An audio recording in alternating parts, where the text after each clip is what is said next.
Okay, I have cut out the two lines.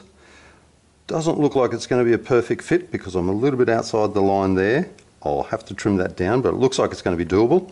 I have to admit though, I've made a mistake. What I did was I marked it out on a beveled edge chisel rather than a firmer chisel, or a mortise chisel is the other name for it.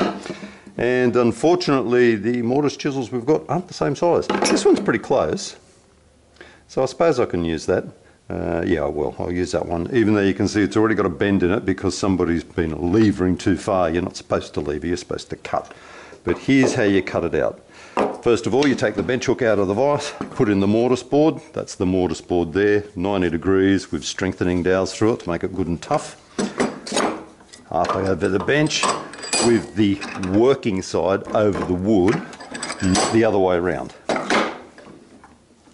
Piece of timber up against the mortise board, scrap of wood up against that, clamp with the tail in towards the bench so that you don't stab yourself in the belly. Good and secure. Okie dokie. The technique here is to go down and across, down and across, down and across. And it won't take very long to do, but you don't start on the line. You don't start on the line, you start just inside of the line. So essentially what I'm going to do is one cut down, one cut back, one cut down, one cut back, one cut down, so on and so on and so on until I get halfway, and then we'll flip it over and go again from the other side.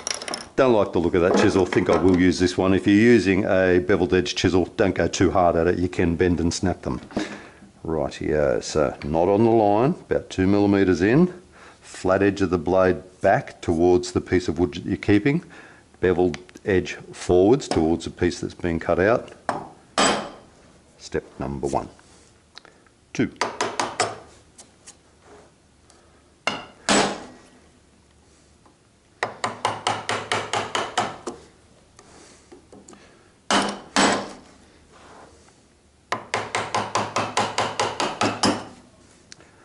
Flick it up if anything, don't be tempted to roll it back or you'll compress this back edge here and wreck it. So, into the wood, give yourself a cut line, don't rotate the chisel, just lean it back. We don't want to go in that way, we want to go in with the bevel right where it started. You can measure the depth by doing a little depth stop. I'm already about a quarter of the way down, and that was only 6 or 8 taps. Doesn't actually take that long. Good idea to make sure you're going down square. We'll come back and trim that when we're finished.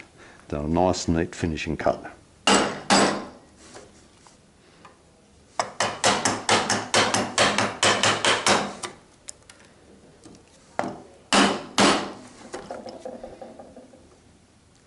And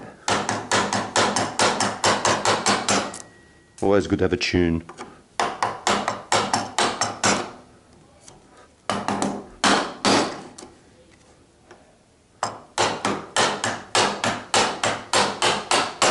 I'm taking out a fair bit of wood there, but it's only softwood, so it goes fairly easily. And how deep are we now?